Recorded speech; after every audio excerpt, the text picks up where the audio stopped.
So guys, ayan na yung ating kamotecue turon spring rolls. Ayan.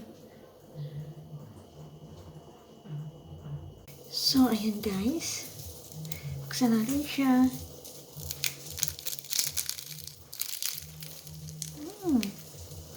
Nice. Yummy.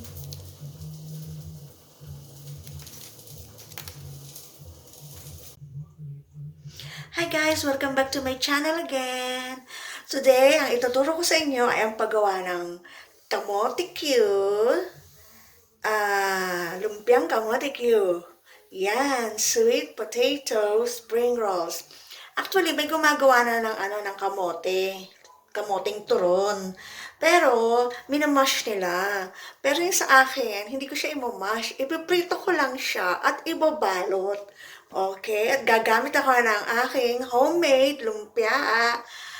Next time, I'm gonna show you kung paano paggawa ng homemade lumpia. Kasi noong maliit ako, nakatira kami sa Makati Street, Santa Cruz, Manila, meron kaming katabing bahay na pabrika talaga ng paggawaan ng lumpia. Kaya, ganung style ang gagawin ko. Ipapakita ko sa inyo kung paano paggawa ng lumpia. Okay, start na tayo kung paano paggawa ng aking kamotecue. Kamotecue turon. Okay. So, kailangan lang naman natin ay kamote. So guys, ito ang kamote. Dalawa lang naman ang gagawin ko, pero nasa inyo yan. Gusto niyo ng marami.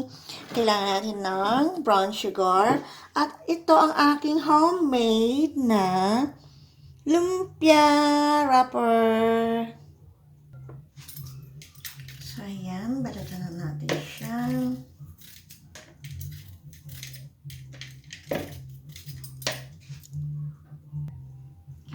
Then guys, hiwain lang natin siya ng pahaba.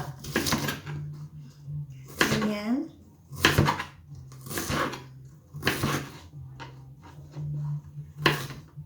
Ganyan lang kahaba. Dahil i-roll natin siya sa wrapper. So, ayan guys, ganyan lang siya kaninipis. Ayan. Prito na natin siya. So guys, prito na natin ang ating kamote.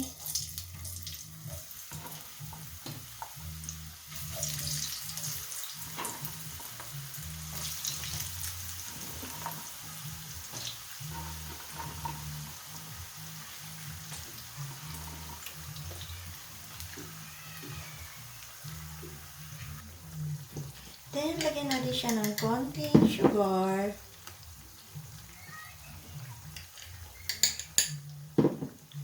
Ayan. Spread lang natin ang sugar.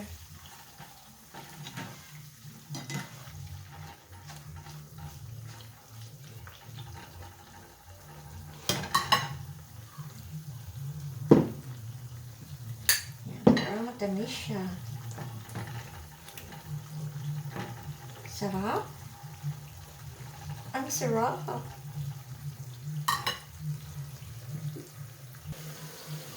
So, ayan guys. Luto na ang ating kamote. Ahon na natin siya. And then, palamigin natin siya.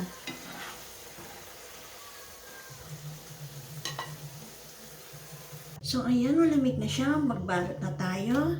Yes, this is my homemade lumpia wrapper. So, maglagay tayo dito ng ilang piraso. Ayan.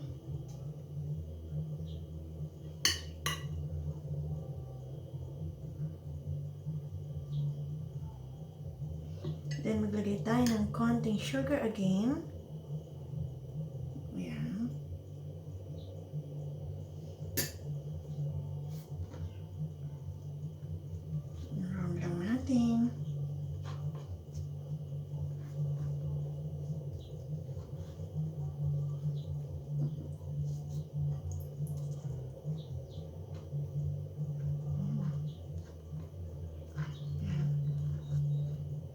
Sa gilid.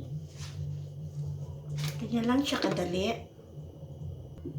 So, ayan na guys. Malilit lang ginawa ko kasi maliit lang ang aking nagawang wrapper. So, ayan guys, iprito na natin siya.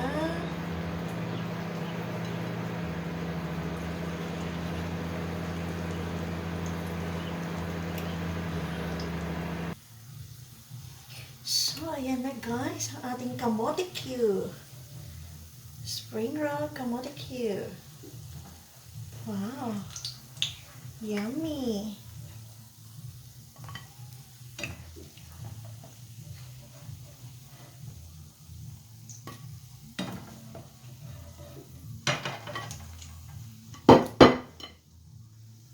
So guys, ayan na yung ating kamotecue turon spring rolls. Ayan.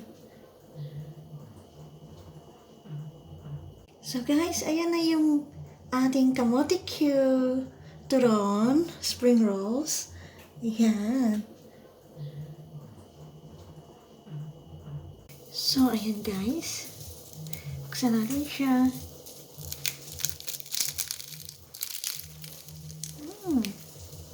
Nice. Yummy.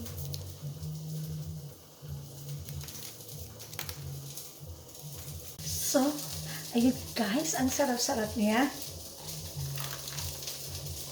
Ang sarap. Promise. Pwede siyang pambenta, pang negosyo. Ang sarap niya. So, thank you for watching guys. I hope may natutunan kayo sa aking recipe. This is my own recipe. My own balat ng lumpia. See you on my next vlog. And see you on my next video. Thanks everyone for watching. More hugs to all. Bye!